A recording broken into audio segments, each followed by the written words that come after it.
I'll never forget that day. Something sinister happened. Something unimaginable. My cell phone rings, and it's Clark County Sheriff Joe Lombardo. Sheriff says to me, "Glenn, I'm calling about Jeff German." And he says, "Jeff's dead." Just like that? Just like that. Jeff German was found dead with stab wounds outside his home around 10:30 yesterday morning. Metro Police are asking for the public's help. They're saying this is the suspect. I couldn't even believe it. I had so many questions. Who would do this? I mean, how did this happen? Just how big a list of people might have wanted Jeff dead? That's a line of people that runs from here to Los Angeles. This guy's written about terrible people who've done awful things for over 40 years. The worst kinds of people. They called him Tony the Ant, but Tony Spilotro was a big figure in the mafia. He had a special interest in covering organized crime. Watch yourself. You know, he was gutsy and fearless. Jeff German was guided by an innate sense of right and wrong. If he knew someone was engaging in criminal activity, unethical activity, inappropriate behavior, he wanted to do that story. He wanted to bring it to light. We couldn't believe he would even take a call from us, but he did. Give me a sense of what state you were in when you called Jeff German. We were desperate. In fear every day. It was just survival, one step in front of the other, one day at a time. The only person that listened to us and the only person that tried to do something, that concretely put their name on the line to try to do He's the first person something. that listened to us. Was Jeff German? Was Jeff. He did something and he fought for us. And he is 100% our hero. And if I was to talk to him today, I think the first thing I would say is, I'm sorry. As Jeff's editor, his colleague, did you ever sense any danger in covering this story? There was absolutely no suggestion, no hint that this would end the way it did. None.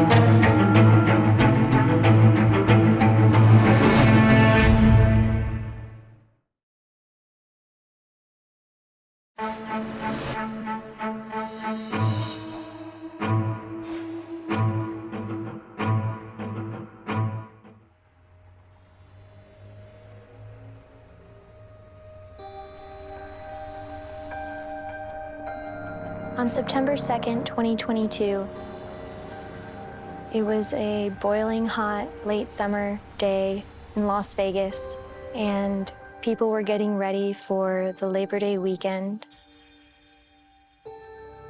It was late morning when, in broad daylight, something terrible happened. As investigative journalists for the Las Vegas Review-Journal, Brianna Erickson and Rhonda Prast had seen a lot of bad people do a lot of bad things.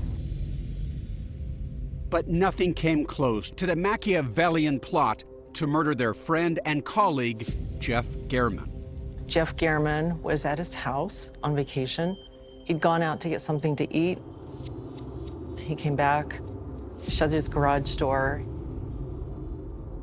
You could see in the surveillance video from across the street that someone, an assailant, came into his yard, went to the left side of his house, went inside the gate, shut the gate. And then we see Jeff moments later opening his garage door, and he was instantly ambushed when he turned the corner to where that person was lying in wait. In the video, you can kind of see a struggle, but Jeff ultimately falls to the ground and he never gets up. What happened to him in that attack? Jeff was stabbed. He was stabbed 7 times, 4 times in the neck, 3 in the torso. 7 stab wounds. Did that suggest what kind of a killing this was? To me, this was a very personal attack. To stab someone in such a short time, viciously, 7 times, with no warning. A concerned neighbor found Jeff German's body hidden behind some bushes 24 hours later. 911 emergency for BL 11965. Do you need police, fire, medical? I have a neighbor across the street from me, and he's laying in the side yard. I believe he's dead. He's got blood over him. It was just a terrible thing to know that he was lying there, and we wondered whether he could have been saved, but medical experts told us later that he likely died within a minute or 2. It was a small mercy for a man who had spent his life fighting for the underdog. At the base, he just wanted to help people and protect people, you know, and expose wrongdoing. From the start, Jeff German was shooting for big game. And when he came from Wisconsin in the 70s, Vegas was the Serengeti. Mark Fierro, a TV reporter at the time, became a lifelong friend and trusted source. Jeff German at the outset was a reporter who caught the most important beat in Las Vegas of his day, that was organized crime. Then a reporter for the Las Vegas Sun, Jeff took on one of the biggest, meanest mobsters on the Strip. A prime target of the feds is Tony Spilotro, the outfit's representative in Vegas. Tony Spilotro, a power player for the Chicago mob, played by Joe Pesci in Scorsese's film Casino. You said I'm bringing heat on you? Here's Jeff German talking about Spilotro in the podcast Mobbed Up. He had a reputation for being a brutal killer, yet he was never convicted of a single murder. A podcast Jeff made about a year before he died. He had the coldest eyes I've ever seen. In my stories, I got used to calling Spilotro by his street name, Tony the Ant. He hated that, and it sometimes left me at the receiving end of Spilotro's nasty stares and his menacing fits of anger. The irony of all of this is that Jeff was not a tall man, was not a strong man, but he toughed it out, and he went toe-to-toe with these guys year in and year out, and some of these guys were dangerous guys. Try as they did, they couldn't scare him, says Brianna. After his tires had been slashed and some spooky things were happening to him, he told a mob affiliate in a bar to call off his dogs. Then he got punched in the face. He later described that as a badge of honor. A couple of hours later, with 4 stitches under my lip, I had a war story to tell. As the mob slowly lost its grip on Vegas, Jeff built a career exposing dirty business, government corruption, and crime. Rhonda, the former assistant managing editor for investigations at the RJ, worked with him for 3 years. He kept digging and digging and digging, and he was like the dog, the little dog that would take a bite of your pants and wouldn't let go. You know, he was just so laser focused on continuing to go deeper and deeper and deeper into a story. That tenacity helped him expose the truth in stories that could have remained in the shadows. He was one of the few journalists, along with his colleague David Ferrara, to report on the Susan Winters case, a woman whose parents doubted the suicide ruling in their daughter's death. And Jeff started putting pieces together, working with the attorney for the family, that the way that she killed herself was so unseemly that it just didn't add up. And once he started, and he started pulling on that thread, and then he started pulling on a rope, and then it turned into a chain. That chain turned into a series of stories that targeted the husband. Turns out Susan died from ingesting a lethal combination of painkillers and antifreeze. The husband, who was charged with murder, ultimately pleaded guilty to voluntary manslaughter and was sent to prison.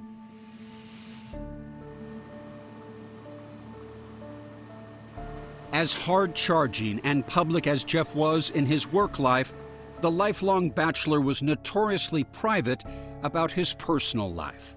He was always back to business, back to business. This man was born to be a reporter. A man who lived for his job, and as it turns out, a man who may have died for it. The entire newsroom rallied together. His colleagues had no idea who did this or why. But they were determined to do what Jeff German would have done. Find out.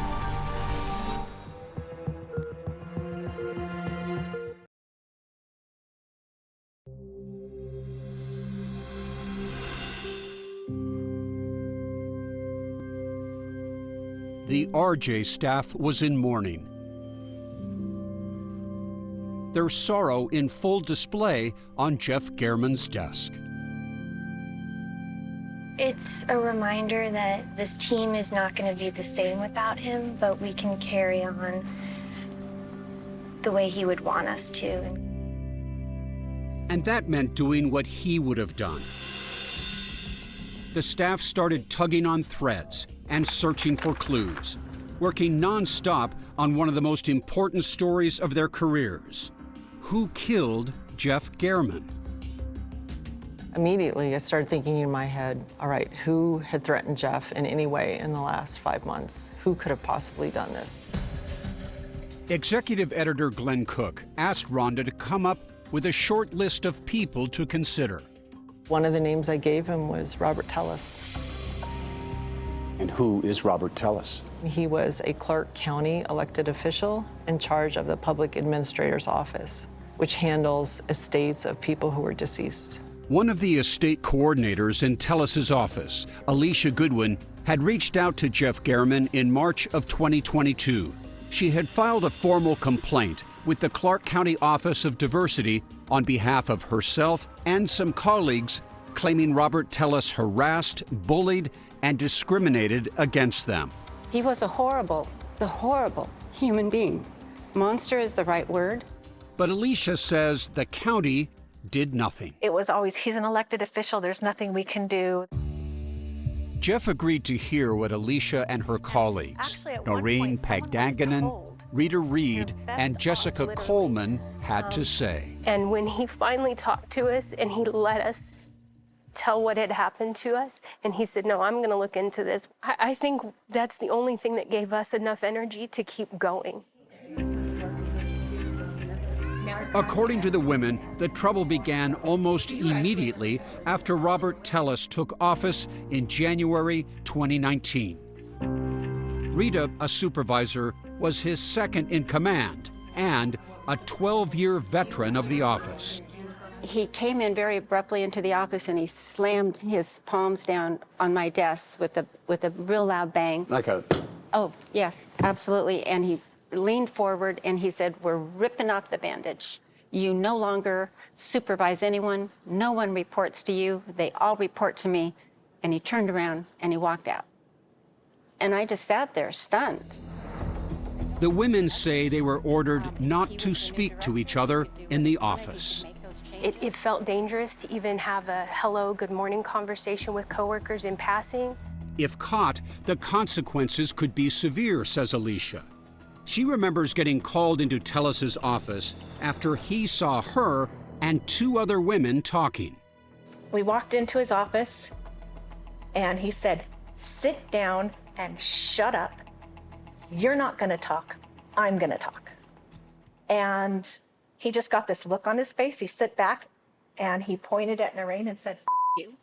What was it like to be in that room and receiving that? It was scary because I did not want to upset him because I knew how he could be. Despite years of service, all the women say they feared for their jobs. And Jessica, who safeguarded the property of the deceased in a caged room, says she feared for her physical safety. She says Tellis would sometimes come in and threaten her.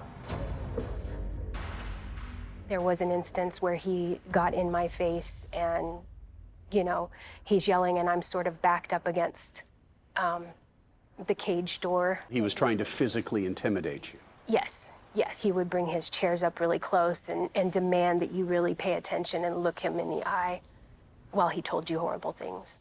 One of those horrible things, says Jessica, almost did her in. Alone in the cage together, she says, Tellis started by saying that he noticed she never talked to anyone in the office, a bizarre comment considering his no talking rule. And he goes, if you keep going down this road, you're going to be like our cases and you're just going to die alone and nobody's going to find you. And I sat there and cried. And then after that, it's hard to admit, then I started thinking the best thing I could do would be to sacrifice myself for the girls. And I had actually picked out a place that I was going to hang myself in the vault in view of the door because he would always come by and make sure I was working. And I thought, this will be good. If they have to find me this way, then the county will have to do something. Mercifully, Jessica realized that was not the solution to the problem. But they came up with another plan. The women believed Tellis was having an inappropriate relationship with a subordinate in the office named Roberta. Roberta, they claimed, used that relationship to assume power and privilege beyond her job title. Is there any doubt in your mind that the two of them were having a romantic affair? No, absolutely not. None whatsoever. No. But they needed proof. So they decided to follow them. We had seen a pattern, short dress day. If they went the same direction, we knew that we needed to go. It was always to the same place, says Alicia, a parking garage in a nearby mall. The alleged lovers would park next to each other. We started to take pictures and we started to video.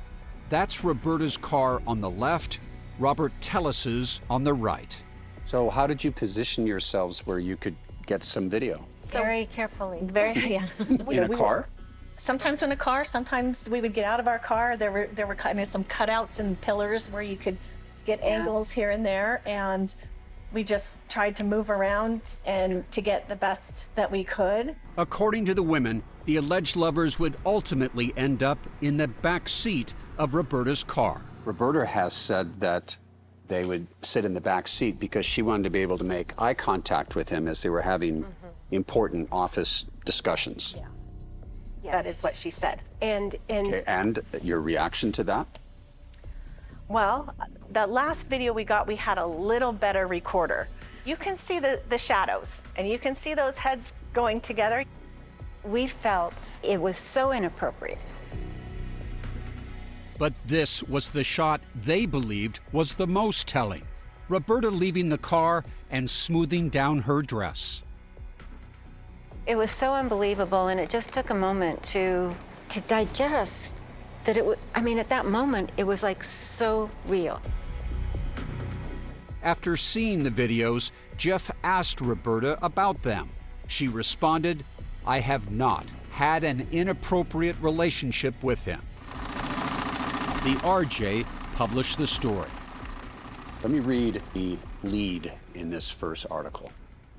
The Clark County Public Administrator's Office has been mired in turmoil and internal dissension over the past 2 years, with allegations of emotional stress, bullying, and favoritism leading to secret videotaping of the boss and a co-worker outside the office. That story went all over the state of Nevada and, before long, all over the country. As this settled in, are you thinking mission accomplished, or are you thinking what's going to happen to us next? Both. Yeah, the terror didn't stop. The terror almost just got worse. It just changed face. do you make of Robert Tellis' alleged behavior in the workplace? Chat now with the 48 Hours team on Facebook and X.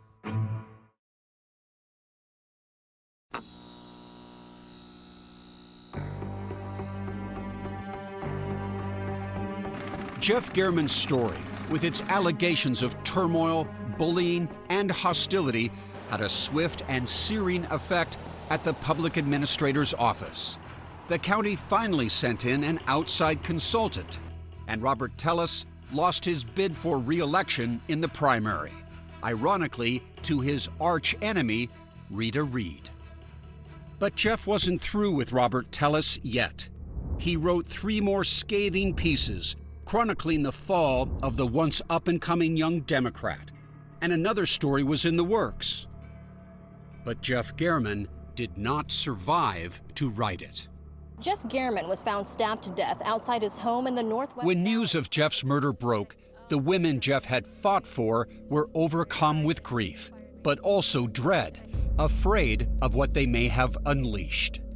Alicia's dad, a former Las Vegas police detective who introduced her to Jeff, said what they were all thinking. My dad called me first thing in the morning and said that Jeff had been killed. And I didn't even get to react before my dad's next word were, "I know who my first suspect is." As soon as those words came out of his mouth, I knew immediately too. That it was Robert. That it was Robert. The staff at the Las Vegas Review-Journal was wondering the same thing. Could Robert Tellis have been involved? The journalistic hounds are released, right? Yes. We weren't going to do anything until every little rock was overturned and every little fact was found out about what this guy was and who he was. Art Kane, now the investigation's editor, was a reporter at the time. And we started finding out a lot of interesting things about him. For example, he was arrested while he was public administrator for choking his wife. Can you please send somebody here? My husband is going crazy. There's body cam video that we have obtained of that. Who did I hit?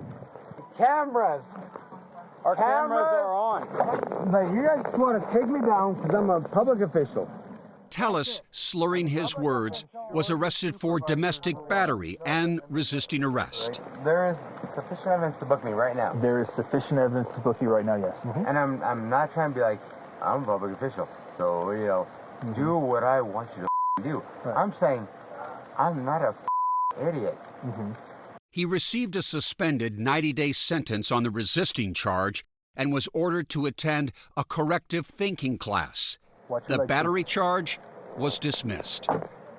No one ever heard about it because no one covers DUIs and domestics, and that flew under the radar. Looking back, there were other warning signs, says Brianna, such as these, a series of tweets Tellis posted in response to Jeff's reporting. Read that one for me. Looking forward to lying smear piece number 4 by @JGermanRJ. Hashtag one trick pony. I think he's mad that I haven't crawled into a hole and died. Laughing emoji. What did you think of that one?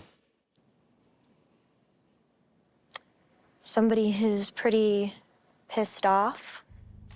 But the journalists knew angry tweets didn't prove anything. They needed facts, and facts were hard to come by. All they had were these 2 still surveillance photographs the police had released of the suspect in Jeff's neighborhood. The outfit, bizarre as it seems, may have been a strategic choice, says Art. The outfit is very typical of what construction workers and people who do landscaping wear because they want to cover up all their skin from the sun. When the police released a surveillance video, Review-Journal photographer Kevin Cannon immediately noticed something the big hat and orange reflective shirt couldn't hide. The man's walk, his gait. How would you describe that gait? It's a bit of a limp and a favor on one side, it seems. Kevin went digging in his files and found this, a walking shot he had taken of Robert Tellis when Jeff interviewed him at his office. The staff compared both videos side by side. I'm not sure how to describe it, but it was definitely the identical gait in my mind. Kevin then went through hundreds of still photos he had taken that day and found this. It's a very chilling photo, and it's the one and only photo where Jeff and Tellis are in the same photo. Executive editor Glenn Cook says his staff moved forward on the operating theory that Robert Tellis could have been the killer, but they still didn't have hard evidence.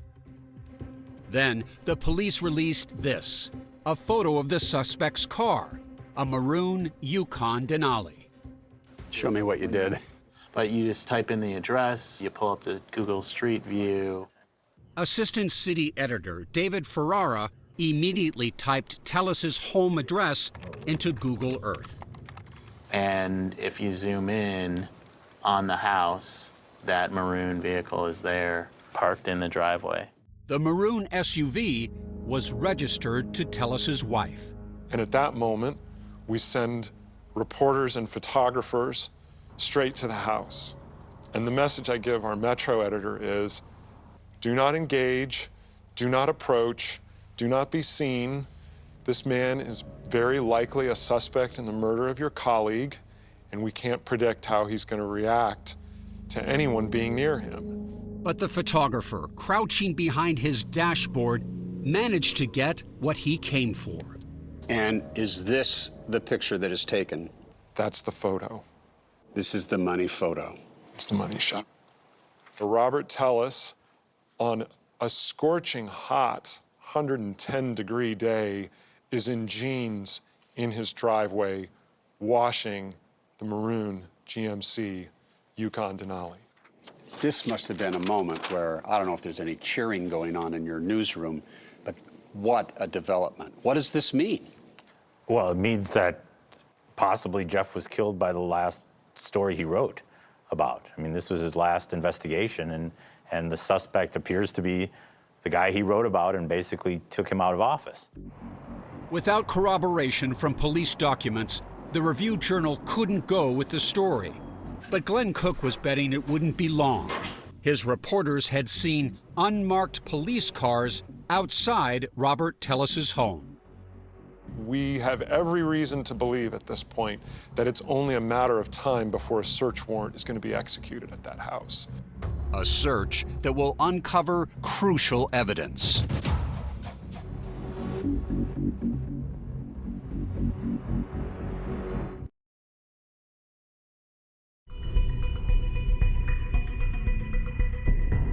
As the investigators geared up to serve Robert Tellis with a search warrant, the Review-Journal needed to be sure it would be the first to break the news.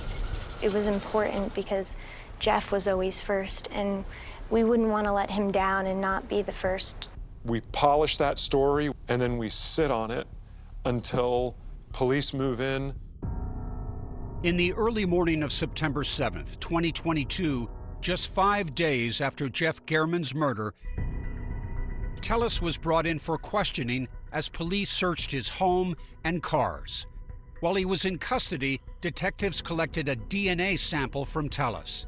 They also took the jeans he was wearing into evidence and gave him a white paper suit to change into before he was taken back to his house and swarmed by reporters eagerly awaiting his arrival. Did you do this? Did you commit this murder? Did you do this? Can you tell us anything? Inside Tellis's home, investigators say they found gym shoes and a duffel bag similar to what was seen in the surveillance video. And when they looked in the garage, detectives say they discovered even more. A straw sun hat, or what was left of it. The sun hat. The sun hat. Cut up into pieces. Yes. But police say the most crucial piece of evidence would come from the DNA sample that was taken from Tellis earlier that day. We received positive DNA results that showed Robert Tellis's DNA at the crime scene. Tellis's DNA was under Jeff's fingernails. There's no doubt in my mind that Jeff knew exactly what was happening in that split second, and he made sure he got the evidence. With a DNA match apparently secured, the Las Vegas Metropolitan Police Department descended on Robert Tellis's home once again and began clearing the area for an arrest. And this is where he was arrested? Yes. Review Journal photographer Kevin Cannon was one of dozens of media who had been waiting outside Tellis's home that day. What happens when the cops arrive? Suddenly, the police said, okay, everybody out. They kicked the entire news, everyone who was here, out. Where do you go? So I made a beeline to the front door of a neighbor who I befriended earlier when I arrived, and they, without saying a word, opened the door and welcomed me in and walked me to their backyard where I could have a view of Tellis's house. And you could still see the house from your vantage point From the backyard, there. yeah. Back in the RJ newsroom, some of the staff anxiously kept up with what was happening at the scene through the office's police radio and heard that Tellis refused to come out of his home. Our target is still calm on the phone. However, he has made a couple 405 comments. 405 comments, a code Las Vegas police use to indicate comments associated with self-harm. It was kind of scary at that point. We were thinking, is this all going to end on his terms now? Based on the 405 comments, we're going to go ahead and make the official request for SWAT. Well, my colleagues heard through the scanner that they were going to move in because he had cut himself, and they wanted to save him before he harmed himself more. And they wanted to get to him. Right. The SWAT team made its move, and that's when Kevin got ready. And so you were positioned, you were ready to go then? Right. I was ready to go the whole time. I mean, I had my finger on the button the whole time. Where do you look? What do you see behind you? Well, I see them rolling him out on a stretcher down around that corner, down that path, out the driveway, and put in an ambulance right here. Kevin was the only photographer that day to capture Tellis's dramatic arrest. His image of Tellis on the stretcher made the front page of the Review Journal the following morning. The next day, I opened the paper, and there was the photo on the front page with the banner headline, "Stunning Arrest," and it was stunning. And satisfying for you after all that? Very satisfying. It becomes huge news, obviously, all over the country. A reporter allegedly killed by a politician for a story he wrote. That's pretty unheard of. After Tellis was treated at the hospital for his self-inflicted injuries, he was booked into the Clark County Detention Center. 6 weeks later, Tellis was indicted by a grand jury for murder with use of a deadly weapon. How do you plead, guilty or not guilty? Not guilty, Your Honor. Soon after, evidence from the grand jury was released by the Clark County District Court, including that grainy surveillance attack video. I think probably what we found some of the most disturbing is the last 3 videos. Minutes later, it shows the assailant returning to the scene of the crime and parking that maroon Yukon Denali in front of Jeff's driveway. And now you'll see him walk over and make sure that Jeff is dead. And you're theorizing he is checking to see if he's dead, because obviously Jeff saw this person. He wants to make sure that there's not a witness that's still alive. Seemingly satisfied, the suspect walked back to his car and left. Since his arrest, Tellis has been in jail awaiting trial. Did you murder Jeff German? What do you make of the evidence found inside of Robert Tellis's home? See more evidence photos from the case at 48hours.com.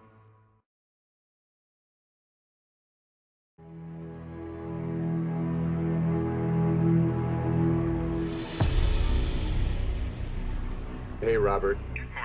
We met Robert Tellis for a video interview at the Clark County Detention Center and began with the question on everyone's mind.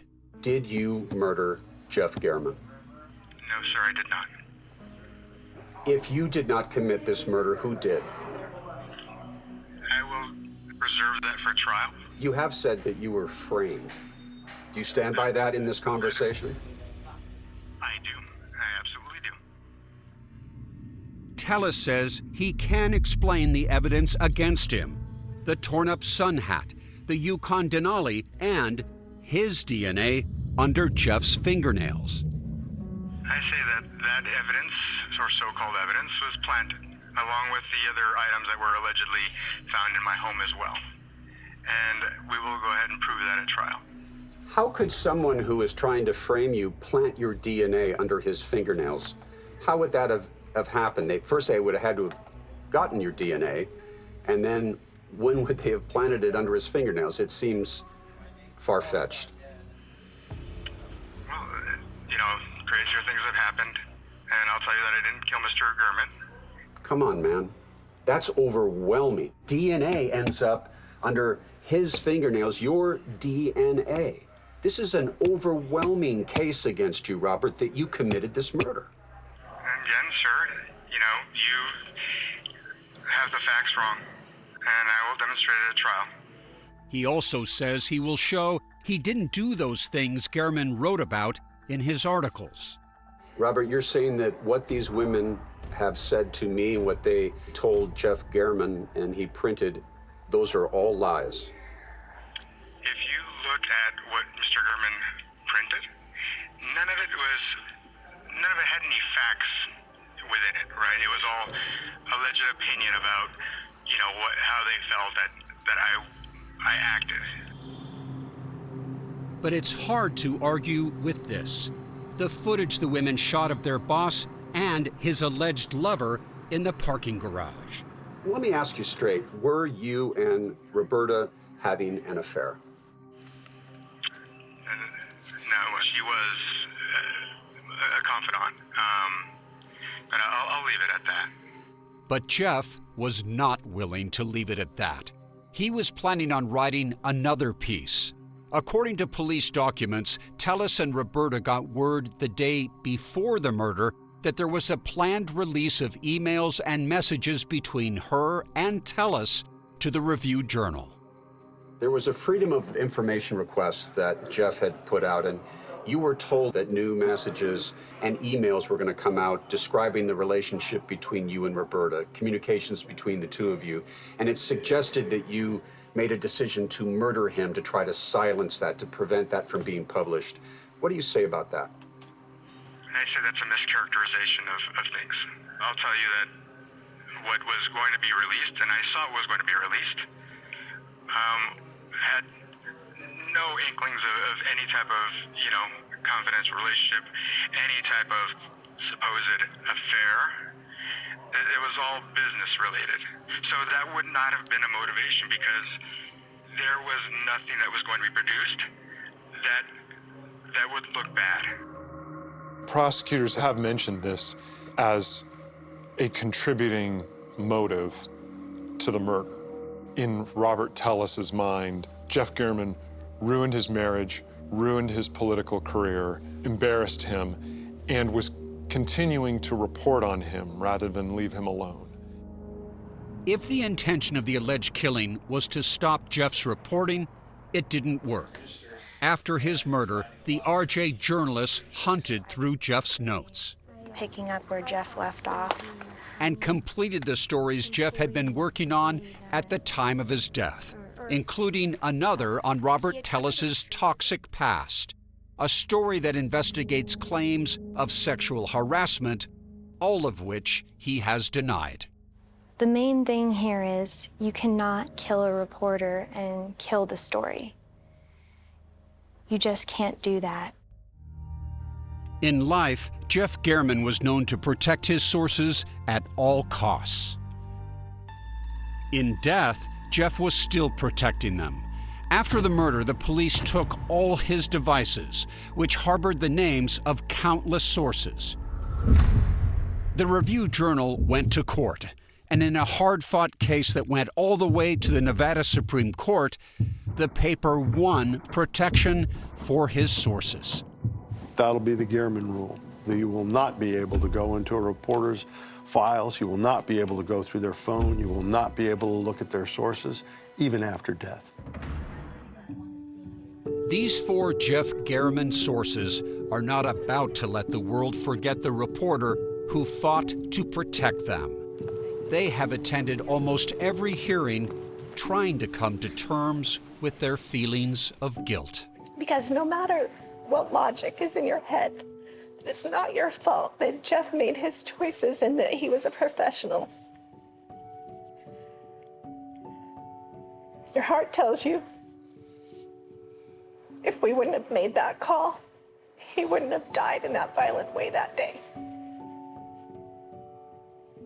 And if I was to talk to him today, I think the first thing I would say is I'm sorry, but not for him, for me, because he wouldn't accept my apology.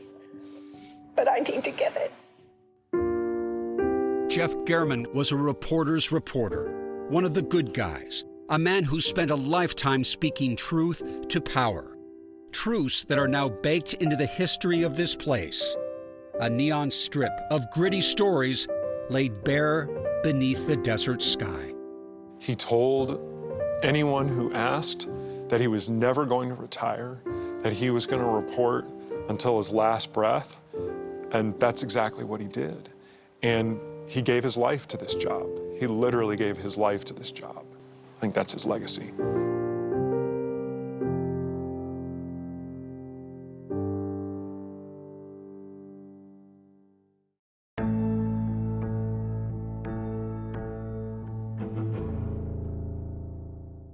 Need more time with 48 Hours? Go deep behind every true crime episode with first-hand accounts from 48 Hours Investigations. Were you at all prepared for what happened in this case? Shock is the word that comes to mind. Get inside the twists and turns and get in on the case. Listen to Postmortem from 48 Hours, now available wherever you get your podcasts.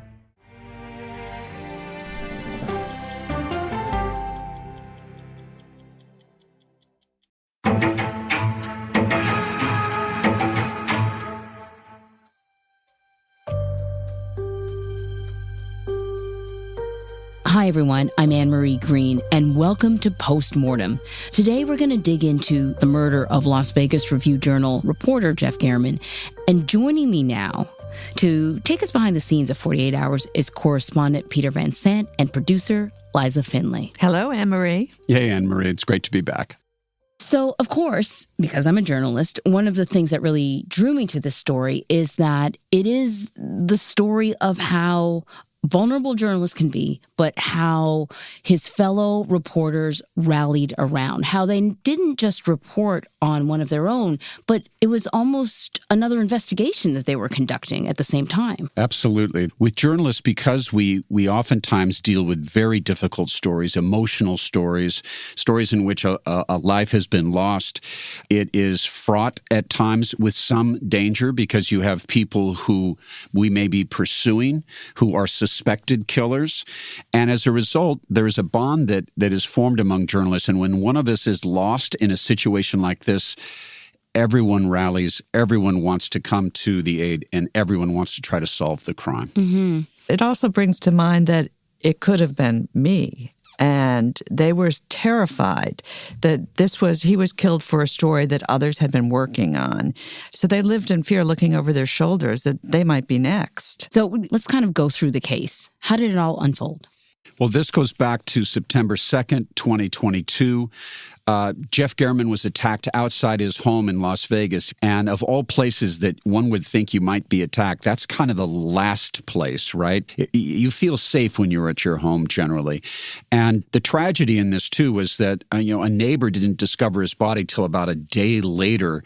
He'd been attacked on the side of his house, and he had been stabbed 7 times in the neck and torso, and nobody had heard any screaming or anything like that.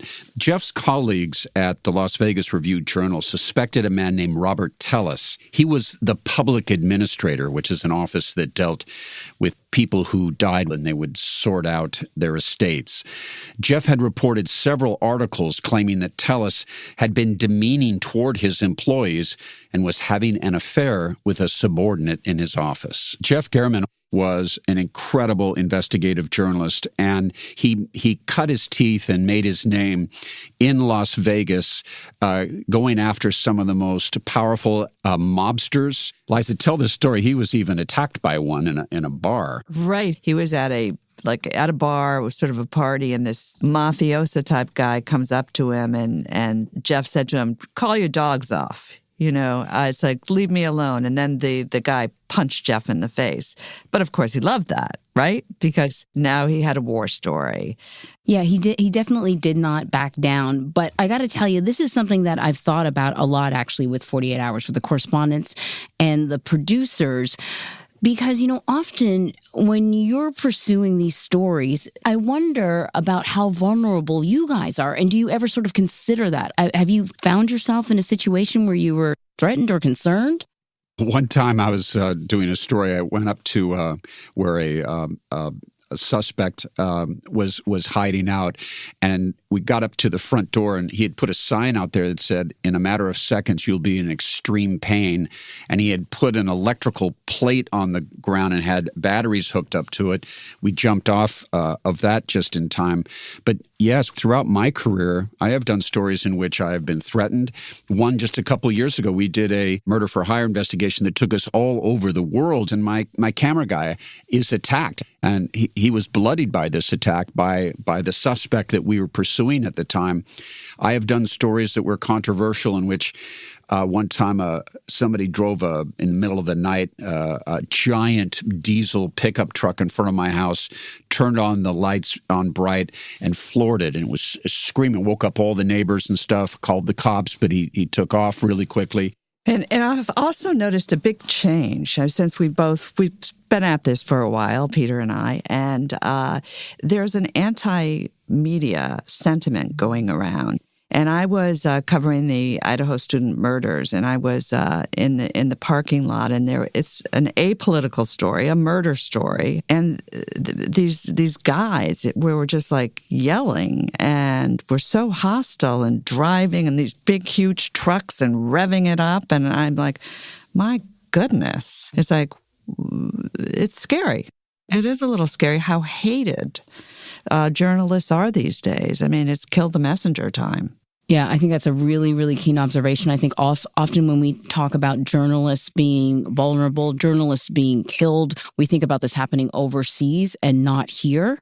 And this story sort of serves as such a good reminder that we should sort of be aware of the risks that many people are taking in order to get the truth out. So you focus on two major investigations here conducted by concerned citizens. First, let's talk about the 4 women in Robert Tellis's office who gathered evidence against him and sent information to Jeff. And one woman in particular, Alicia Goodwin, she filed 2 official complaints with the county, but Alicia says nothing was done. Peter, your interview with them, it was heartbreaking. It was quite extraordinary. Harassment, emotional, and some of them felt physically threatened, can be so powerful when you are powerless and you have no place to turn. And then there's that striking moment during the interview when another woman, Jessica, who was an employee at the Clark County Public Administrator's Office, talks about taking her own life just to get someone to pay attention. Let's listen. Then I started thinking the best thing I could do would be to sacrifice myself for the girls.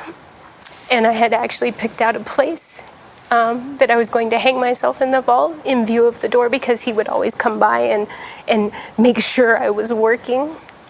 And I thought, this will be good. If they have to find me this way, then the county will have to do something. The job is just one portion of your life, but somehow he was able to taint everything about her world, right? There was no joy. There was no point in going on. It was really something. Tellis had, according to the women, Tellis had rules in the office. They were not allowed to speak to each other during work hours at all, not allowed to speak.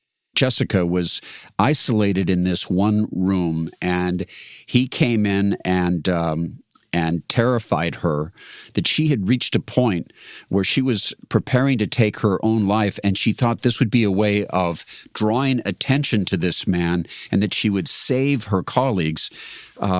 It was unbelievable to look at her face, the amount of extreme pain. It shocked all of us. We couldn't believe this story. Afterwards, we talked about this off and on for days. It really laid bare the kind of atmosphere that was inside this office. Right, the distress that they were experiencing. I mean, they told story after story about having to sit in the car and cry before they walked into the office. And they were friends, work friends, and they'd worked together for years. And they weren't allowed to communicate. They had to sort of secretly meet in the parking lot to say hello to each other. It was like a psychological torture where they claimed that he slowly took away all their dignity, all their power in the office.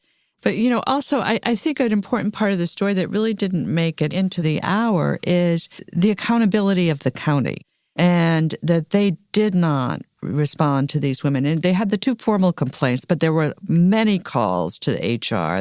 The women in Tellis's office said there were many pleas for help, and they ignored it. He's an elected official. You can't do anything. At one point, they even suggested that he be the person who would be dealing with all the complaints over them.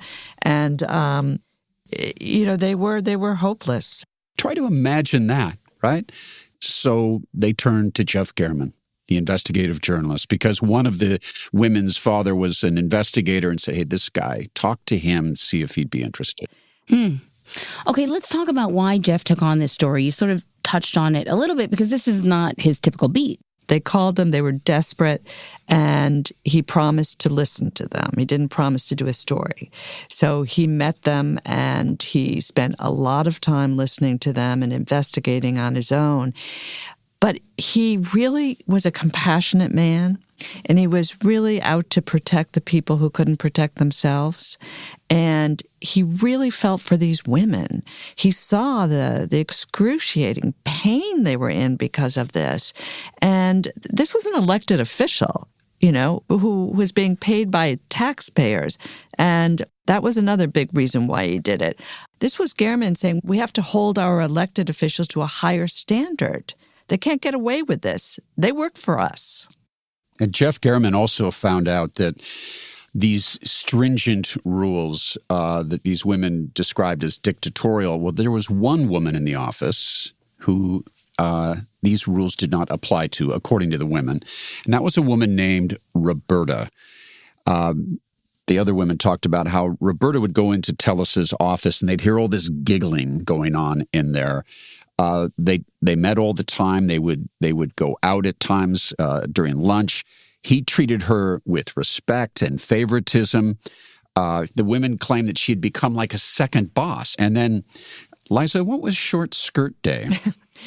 Well, they began to suspect that Tellis and Roberta were having an affair. Of course, he and Roberta denied any of this. So they started to notice every day that she wore a short skirt to work. They would disappear for hours at a time during the day. And so that's what they called it, Short Skirt Day. Their antenna went up. Yeah, these women went above and beyond. Well, it is amazing. You see them and they're like, they're chasing them, following them, surreptitiously videotaping them, trying to get the proof because nobody would believe them.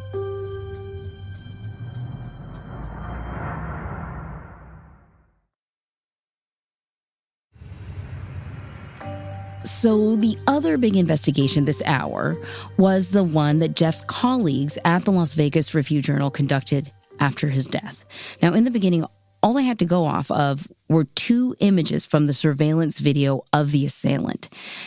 How did they begin to suspect Robert Tellis may have been responsible for Jeff's death? Well, the first thing they did was look at his recent stories in the past 5 months to see if they could ID anybody who felt threatened by his writing. His name immediately made that list because he had tweeted out some very sort of angry tweets about Jeff.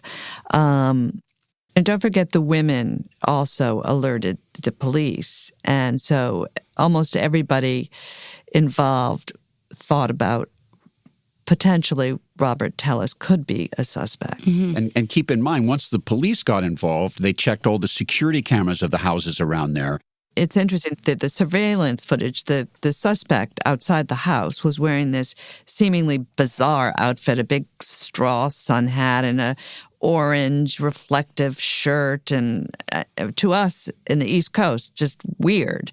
But out there, apparently, the construction workers and the people who work on the grounds and things, they wear that kind of thing because the sun is That makes sense. 'Cause I thought it was a woman at first, I guess because of the hat, but that makes sense. Right. And then this part really was so fascinating to me. When a Review Journal photographer, Kevin Cannon, sees the surveillance video of the suspect walking in Jeff's neighborhood, he immediately notices the unusual gait, the way he walks. I didn't think it was tremendously unusual, but I guess because I was focusing in on it, I thought, oh yeah, I guess there is a little something there.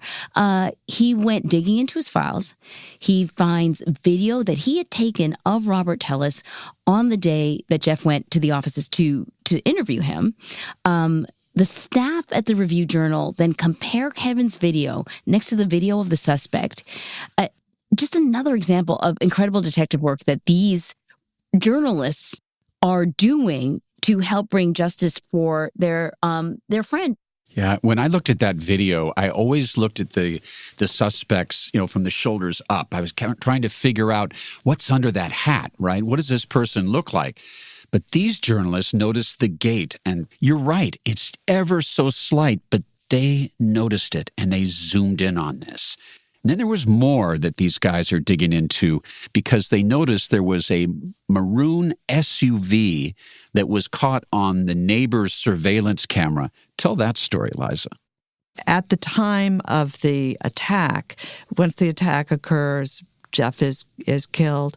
The attacker comes back, drives a maroon Yukon Denali car back and parks it right in front of Jeff's house and goes in there. And apparently the journalists think to make sure that he was dead. So this detective journalist gets on Google Earth and puts in Tellis's address, and there they see what's in his driveway, but that Yukon maroon Denali.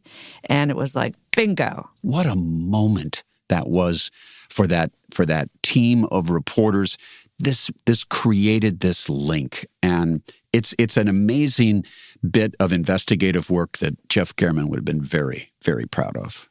Yeah, I think it's so interesting how creative you become when you're not in law enforcement, right? You don't have the kind of access that law enforcement has, and so you have to figure out other ways to get to the bottom of a story. Did they share any of this information that they uncovered with the police?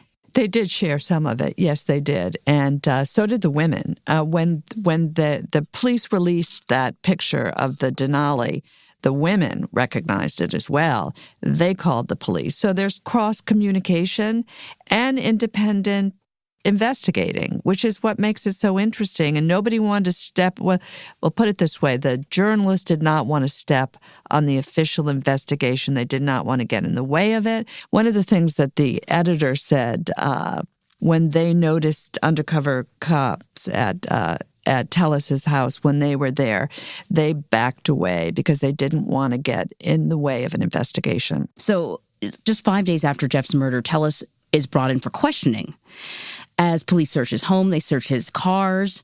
Can you tell us anything that, police may have learned about Tellis while he was in custody?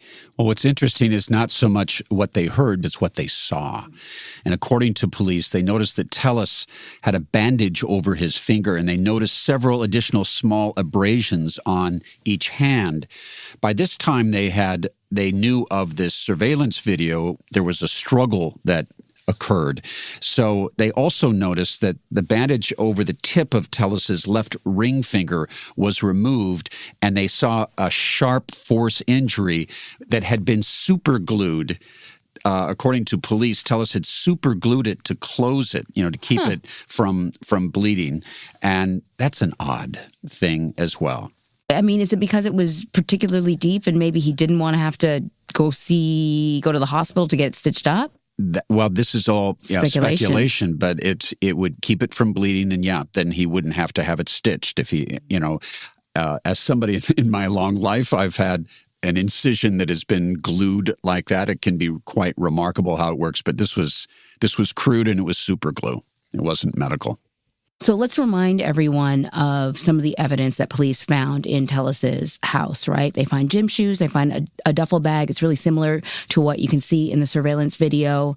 They find a distinctive straw hat, but it's all cut up into little pieces. And then later, of course, the DNA under Jeff's fingernails. But I mean, what's interesting about that attack, you remember he's covered head to toe with all this sort of garments and Jeff, at the time, I mean, how he ended up getting some DNA under his fingernails is really, I mean, it's kind of heroic. And the people, like his editor and his colleagues, they said that was no accident. This guy knew what he was doing. He was going to get that DNA. He was going to make sure that person was convicted. And think of it, this is just a matter of seconds. 7 stab wounds, right? He knows his life is soon to be over. And in those few seconds, he reaches out to scratch his attacker. Mm-hmm. It's pretty damning evidence. But I want to play a short clip of Tellis's explanation because, Peter, you speak to him and you say that to him. You say, this is pretty damning. How do you explain this? Let's play some of that sound. I say that evidence, or so-called evidence, was planted, along with the other items that were allegedly found in my home as well. And we will go ahead and prove that at trial. How could someone who is trying to frame you plant your DNA under his fingernails? How would that have happened? First, they would have had to have gotten your DNA, and then when would they have planted it under his fingernails? It seems far-fetched. Well, crazier things have happened, and I'll tell you that I didn't kill Mr. German. So this is the moment in the hour where I'm leaning in and then oh my gosh, he actually spoke. You had me like kind of jumping out of my chair. The man who comes in, he's not very tall. He's slight. He is a handsome guy. He speaks confidently. And keep in mind, folks, he has not been convicted of anything yet, and he claims he has an explanation for everything. Robert Tellis pleaded not guilty, and at the time we talked with him, he was representing himself. He was his own attorney. He's a lawyer. He went to law school a little later in life, in his late 30s. I mean, he's accomplished. He was a real rising star in the Democratic Party.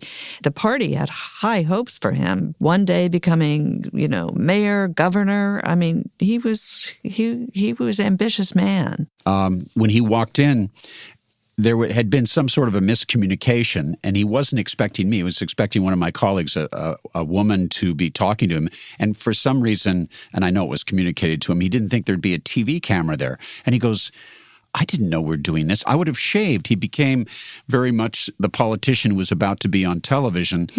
So I know you asked him a ton of questions. You told us his response to the allegations from the women that he worked with, that none of that happened. All lies. All lies. He got into some trouble before, though, right? There was like a domestic battery situation. Yes, when he held the job of public administrator, he was arrested. His wife had called 911 and accused him of choking her. And he was arrested, and he was inebriated. He told us and anybody else who wanted to listen that he had a big drinking problem, and that he's now recovering, but that he didn't know what he was doing that night. Did that go anywhere?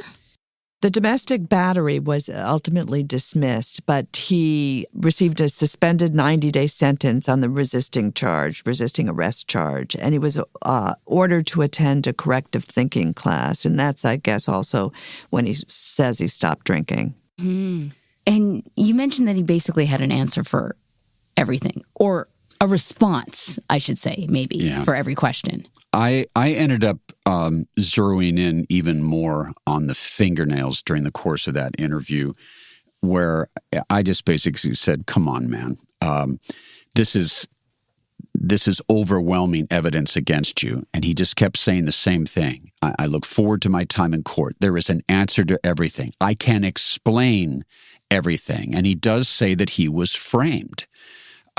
So we have to wait for trial and see what story he has to tell. It's a fascinating but also a tragic case. Here you have a journalist just doing his job, shining a light on abuse of power, and he pays for it with his life. But you end the hour with an uplifting note. The Review-Journal fought in court to protect Jeff's sources and files from the police. And the Nevada Supreme Court ruled that law enforcement is prohibited from searching and seizing a reporter's devices after their death. Very interesting. What was the reaction from Jeff's colleagues? That was jubilation.